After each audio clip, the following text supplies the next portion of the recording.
this just felt like a straight hard carry. I think there's about 840 enemies in this whole place, and I killed almost every single one. I think it was 820 something. And obviously all three of them dropped on the final bosses. I had to get them up. I was still doing decent damage against both bosses, as usual on my bunny. So yeah, this was a super carry, like I just said.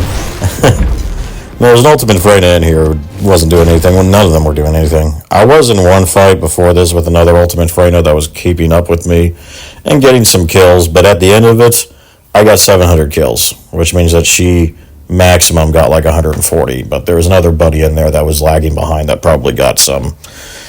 But yeah, as I keep saying, Bunny is the best for dungeons still. There's just no question, and it's just basic math. She's the fastest, okay? As long as you're at least decently coordinated, which I'm frankly not. Frankly, I'm actually a bad example. But a better coordinated player than me would make that even more clear, you know. Because it's so easy to maintain her speed and stay ahead of people, especially in a 400% dungeon. And this is a tank build, Bunny, where I got double HP mods and HP collector. Obviously, you could get rid of both, or two of those maybe, to get like max conservation and skill mentality or another damage boost, and then that way you just have lightning emission or no speed of light going constantly. But yeah, I just still prefer being tanky. I did get rid of superconductor. That's the big change in this build for rabbit jump, or whatever it's called, electric charge, which I got that because there's really nothing else. If I'm not going to... Electric condense is good, but only if I'm going to maintain the electric... Like, I feel like that's only useful if I was not a tank build. If I was willing to give up some of those HP mods for cooldown and maybe some more conservation or to maintain my electricity even easier. Because it wastes your electricity a lot more. And it has a really long cooldown because it uses your maximum power thing. So you'd want to reduce the cooldown more on it too. So I just don't find that useful, frankly. But Rabbit Jump, or Electric Charge you saw, is the perfect balance because it actually doubles the damage of your Rabbit Jump. It's actually a huge damage boost to your Rabbit Jump. And then as I was noticing the 400% dungeons, the bonus damage it does, and you know it happens because it'll do that little extra animation and sound effect, which I think is really cool. I just wish it would do the sound effect every jump, frankly.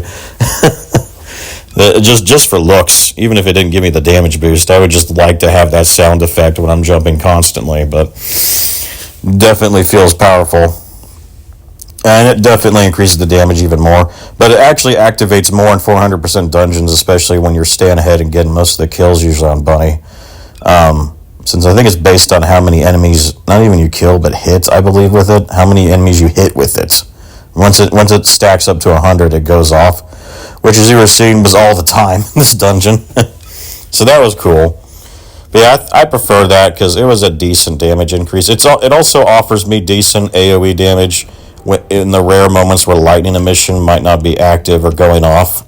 So it's nice to just have my basic AoE damage from Rabbit Jump be a lot higher. And then Thunder Cage also helps with that, which I also buffed with Charge Integration. So Thunder Cage is pretty maxed out. I still think it's the best gun to use on her because it still has decent raw damage. I need an SMG because I need the movement speed to still maintain lightning emission. That's why I also still use Cologne Forces on it because that helps it tremendously with maintaining lightning emission while shooting it too. But as you saw, I still will swap to my Executor Shotgun and other weapons when I just want to unload into a much better gun for maximum damage if I have the ammo for it. And usually it's Nestra's Devotion. I'm just leveling up guns, you see, but usually my secondary would be Nestra's Devotion for another debuffing because I still move relatively fast with a hand cannon.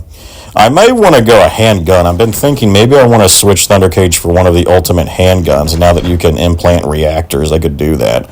So I'd have to look into maybe a handgun would offer more DPS potential on Bunny, and you'd still have the movement speed with it like an SMG. So I'd have to look into the ultimates for that. But, yep, Bunny's awesome.